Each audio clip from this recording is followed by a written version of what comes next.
Greeting dear students. So in the previous module we discussed about the anatomy of human respiratory system की वो कौन कौन से parts होते हैं हमारे ह्यूमन बीइंग के रेस्पिरेटरी सिस्टम में. Next step is the mechanism of breathing कि ब्रीदिंग करते हैं तो वो कैसे होती है. So all of you are aware about the term breathing. Breathing consist of two parts. First is inhalation during which we inhale the gas.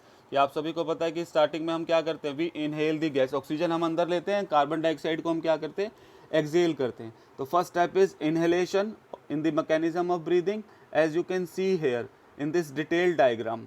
So question can be like, what will happen to the diaphragm when we inhale the air.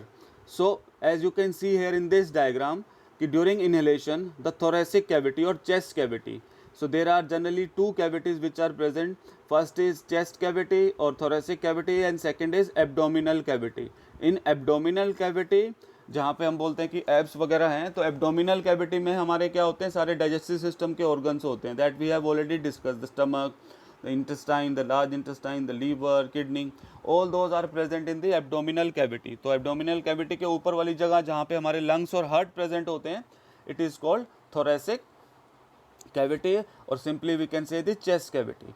As all of you can aware, so all of you can inhale the air. आप कोशिश करो सभी inhale करो oxygen gas को, air को. You can see, put a hand on your chest and start inhaling. So when you inhale you can clearly see and clearly feel the chest cavity is expanded, कि बाहर की तरफ आती है. जो ribs होती हैं जो हमारे लंग्स को कवर करके रखती हैं और हार्ट को कवर करके रखती हैं, it will lift up and you can clearly see in this diagram here, when the air rush into the lungs expand. So जब हम सांस लेते हैं तो सांस लेने के बाद क्या होता है कि हमारी चेस्ट कैविटी क्या होती है, उसके साइज़ बढ़ जाता है. अब अगर साइज़ बढ़ गया है तो उसके लिए जगह तो हमको चाहिए. तो जगह बनाने के लिए क्या करते हैं, the diaphragm, as you can see at the bottom of this diagram, the diaphragm will be pull down, कि डायफ्राम जो है वो नीचे की तरफ आ जाता है. और एक चीज़ का ध्यान रखना, when diaphragm is pull down, जो डायफ्राम क्या होता है, एक फ्लैप की तरह होता है और एक मेम्ब्रेन की तरह होता है.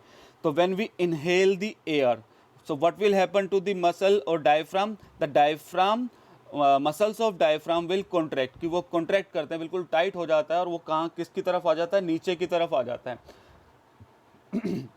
and it will push the organs which are present in the abdominal cavity, कि digestive system में जो organ होते हैं उसको थोड़ा सा नीचे की तरफ वो push कर देता है, so that the volume of lung will increase. और जब volume of lung increase हो जाएगा तो air जो है, maximum amount of air can be collected inside the lungs.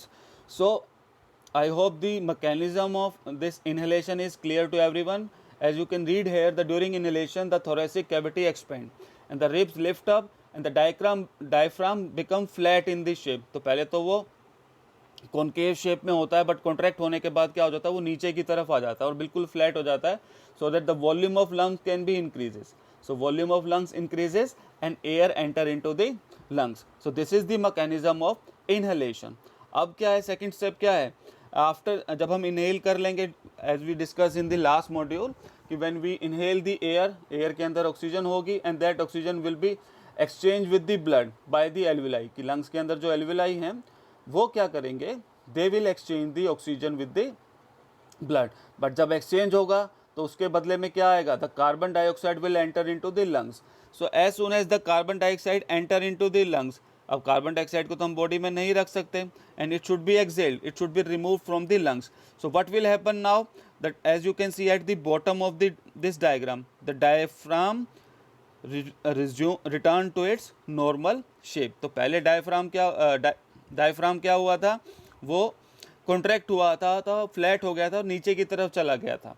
अब क्या हो रहा है, the muscle of diaphragm will remain relax और वो अपनी नॉर्मल शेप में आ जाता है. और जब वो नॉर्मल शेप में आ जाता है, it will push the lungs, तो लंग्स को पुश करेगा, तो एयर जो है, the carbon dioxide which is present in the lungs after the exchange will be removed from the lungs. So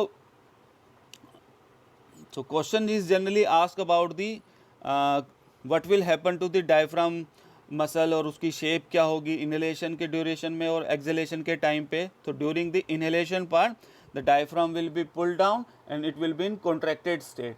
contract करेगा वो, and during the exhalation the diaphragm will return to its normal shape, क्योंकि वो कब आएगा normal shape पे, जब वो क्या हो जाएगा, रिलैक्स हो जाएगा. So this is the mechanism of breathing. So I hope the mechanism of breathing is clear to everyone. If you still have any doubt related to the mechanism of breathing कि diaphragm ऊपर जाएगा नीचे जाएगा क्या होगा उसके अंदर, you can ask in the comment section. So this is what all about the mechanism of breathing.